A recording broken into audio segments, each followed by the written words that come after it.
All right, let's dive straight into this explainer, Surviving Web3, the detective's guide to NFT scams. Look, we've had, 30 years to learn not to wire money to a random internet prince, right? But Web3, it's barely 5 years old.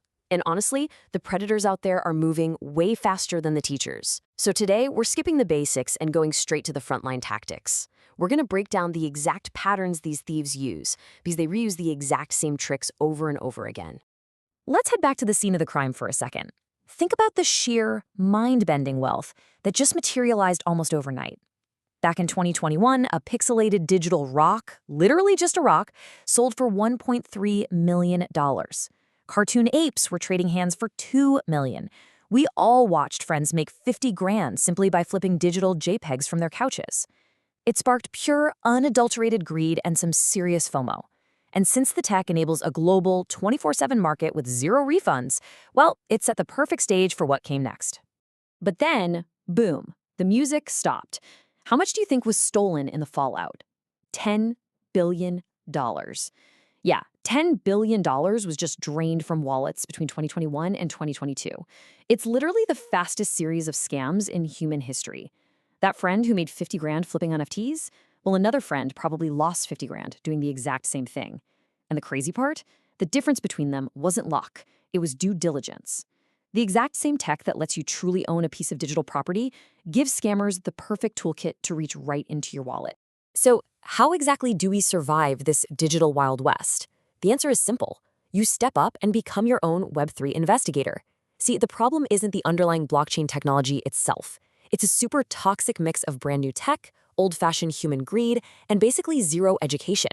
But hey, here's the good news. Because these scams target those exact same human emotions and rely on repeatable formulas, they always leave clues. They leave digital fingerprints on-chain, hidden in their code, on their Twitter accounts, and inside their Discord servers. We just need to learn how to read the crime scene. Okay, let's open up the scammer's playbook. You probably already know their absolute favorite move, the rug pull. That's when a team hypes a project, takes the money, and completely vanishes. But we're not just talking about a team deleting their Twitter account here. The nuance is in the execution. Sometimes it's a soft rug, right? They technically launch a basic product, but then they slowly just abandon the project. They leave you holding the bag while they chill in this legal gray area. Other times it's a brutal hard rug. That's where they deliberately remove the liquidity, drain the smart contract, and poof, disappear into the night without a trace. To really grasp the real-world devastation of a hard rug, just look at the Evolved Apes community. $2.7 million. Gone in an instant. The creators hyped the mint, successfully raised the funds, and just evaporated. Other massive projects did it too. Frosties stole $1.2 million, and Baller Ape Club took $1.3 million just as fast. The baseline defense you need here is strict. Only invest if a product is actually live today. Never, ever buy into a promise of, just trust us, we'll build the metaverse later. Now, while rug pulls are super loud, the next threat in the playbook is a silent killer. It's called the approval exploit. Picture this. You go to a website to claim what looks like a free NFT. Your wallet pops up, you click sign, thinking, oh, I'm just paying a tiny gas fee to interact. But hidden deep inside that code is a command called set approval for all. You aren't just signing for a free mint. You're silently handing a malicious contract permanent, unlimited permission to move every single asset in your wallet. Let that sink in for a second. Over $100 million has been lost to these approval exploits. And what makes this so terrifyingly efficient is the time delay. You might blindly approve a sketchy site in 2021, completely forget about it, and then boom, out of nowhere in 2023, the scammer finally executes the code and drains your account while you're sleeping. This is exactly why using a tool like revoke.cash isn't just a fun suggestion. It is absolutely mandatory. You have to go in monthly and revoke all permissions your wallet has granted. Think of it like changing the locks on your digital doors on a regular schedule. So when we interrogate the suspects behind all this, there is a massive structural difference in accountability between doxed and anonymous teams. A doxed founder is using their real, verifiable name, right? They've got a traceable LinkedIn history, and most importantly, they carry real legal liability. If they rug pull, you can actually sue them. An anonymous founder, they're literally just a cartoon animal on Twitter. If they steal your money, they just slam their laptop shut and your funds are gone forever. Zero track record, impossible to track down. And honestly, the data is absolutely damning here. Between 2021 and 2022, 97% of all rug pulls were executed by completely anonymous founders. Only 3% were doxed. Now, yeah, sure, exceptions like Bitcoin or CryptoPunks exist, but here's the catch. They actually shipped a revolutionary working product first. If a team is fully anon, has absolutely no product to show, and is just generating wild hype based on empty promises, run. Seriously, run the other way. These scams also leave huge, obvious clues right out in the open in their communities. You've got to become a ruthless auditor of hype. Let's say a Discord server has 50,000 members, but only 200 are online. Those are bots. If a Twitter account boasts 100,000 followers, but a quick audit shows 95% of them are fake, massive red flag. And definitely watch out for paid influencers. You know the ones. They're magically always bullish on some random new project, but conveniently have their comments turned completely off. They are literally being paid to use you as exit liquidity. But wait, scammers don't just fake communities. They manipulate the actual blockchain data through something called wash trading. Now, in traditional finance, this is highly illegal market manipulation. But in the relatively unregulated Wild West of Web3, it happens all day, every day. A scam team will use multiple wallets they secretly control to buy and sell the exact same NFT back and forth to themselves. It creates this brilliant fake illusion of massive trading volume and a skyrocketing floor price, and it's specifically designed to trap real, unsuspecting buyers. Let's break down exactly how this wash trading pattern works. It's basically an automated bot network artificially pumping a $1 asset to $100,000 while everyone's sleeping.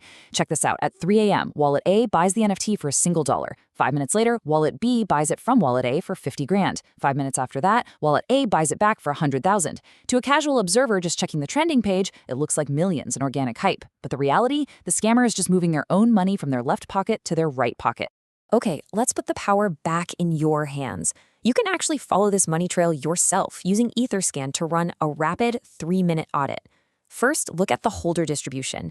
If the top 10 wallets own more than 50% of the supply, you're staring down the barrel of a massive whale dump. Second, check the smart contract. Is it verified? Has the owner permanently renounced their ability to mint more tokens? And finally, liquidity. If a project has a $50,000 market cap but only 10 grand sitting in the liquidity pool, you literally won't be able to cash out. You are trapped. So what's your ultimate defense against all of this? It's isolating your risk entirely by locking the vault with a 3-wallet system. Never ever keep all your digital assets in one place. First, you need a burner wallet loaded with maybe $10 tops. Use this exclusively for minting untested projects. If it gets drained, whatever. You only lose the price of a coffee. Next is your hot wallet, holding maybe $100 for daily trading on safe, established sites. Finally, your vault. This is a hardware ledger holding your high-value assets. And crucially, it is air-gapped. It never, ever touches a minting website, period. Now, when you're setting up those wallets, we absolutely have to talk about seed phrase survival. Your seed phrase is the ultimate master key to your digital life. The only safe way to store it is physically written down on paper and stored offline. Do not take a photo of it. Do not save it to your Apple Notes, and absolutely under no circumstances, type it into a website or give it to someone claiming to be tech support. A compromised seed phrase is a $1 million mistake with 0 reset button. Once it's gone, guys, it is gone forever. If you want to stop 99% of hacks, you've got to strictly enforce these 7 golden rules of survival. Number 1, bookmark real sites, never Google them. Scammers actually buy Google ads to phish you. Number 2, always use that burner wallet for mints. 3, use revoke.cash monthly to clean your permissions. 4, keep anything over $1,000 on a hardware ledger. 5, turn off your Discord and Twitter DMs entirely. Real tech support will never slide into your DMs. 6, verify contracts on official channels. And 7, just slow down. Real projects do not demand a 10-minute urgent window. If they do, it's almost certainly a scam. Look, the bottom line is this. In Web3, you are your own bank now. You have to act like it. The tools to protect yourself are all out there. Etherscan, revoke.cash, hardware ledgers, Dune Analytics. And as we've seen, the patterns of these crimes are documented and entirely predictable. But the hard truth, there is no tech support coming to save you, no manager to complain to, and no bank to reverse a fraudulent charge. This technology grants you incredible sovereignty, but it demands radical personal responsibility. So with millions of dollars changing hands every single minute in the dark, the only question left is, are you ready to step up and be your own security detail?